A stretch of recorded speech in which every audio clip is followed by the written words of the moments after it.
Today I'm back in the Hydrogen Home kitchen. I've got a raspberry chocolate and oat raw slice. I'll be cooking that up using the hydrogen gas stovetop just behind me. I'm going to melt down some chocolate on the beautiful low consistent heat just so we don't burn it, and it's going to be nice, gooey and melty. So the first thing I'm actually going to do is grab my chocolate and I'm going to bring it over to the stove, and we're going to just melt this down on our double boiler system. So we're getting a really nice low controlled heat from our renewable gas. We'll do that first and then we can come back and start with the base.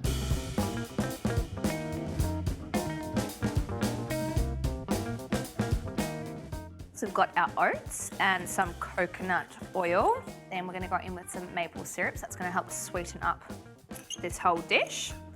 I've got a little bit of vanilla. And I'm going to go in with some almond butter.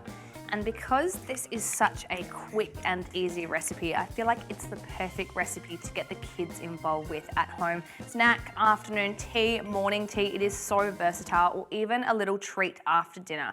And it's a really good one because they can do lots of the stirring for you and assembling of those layers.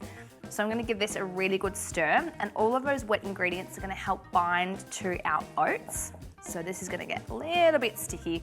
I feel like there's going to be a few kids out there making this recipe with hands straight into this mixing bowl, and there is absolutely nothing wrong with that. So we'll just give that a really good stir just to make sure all the oats are completely covered, and then we're going to go straight into just a lined tray. Now you could do this even in little cupcake muffin tins as well, so you've got little cups of, but just for ease we're going to do this in a tray today. So just a lined, almost banana bread style tray.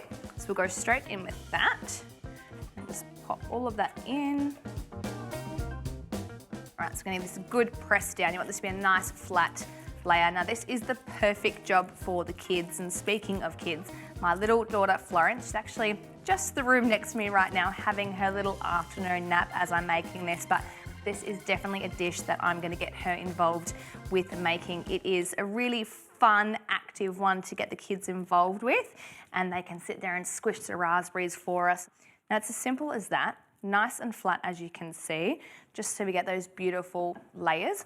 This is just going to go straight into the fridge just to chill and firm up a little bit before the raspberries go in. So our second layer is almost like a raspberry jam, and it's definitely a healthier version of. All you need is some fresh or frozen raspberries and some chia seeds. And once we start to break up these beautiful raspberries, all the liquid that comes out is going to be soaked up within those chia seeds, and it's going to form a jam-like consistency. Then we can add that to our base layer of the oat slice.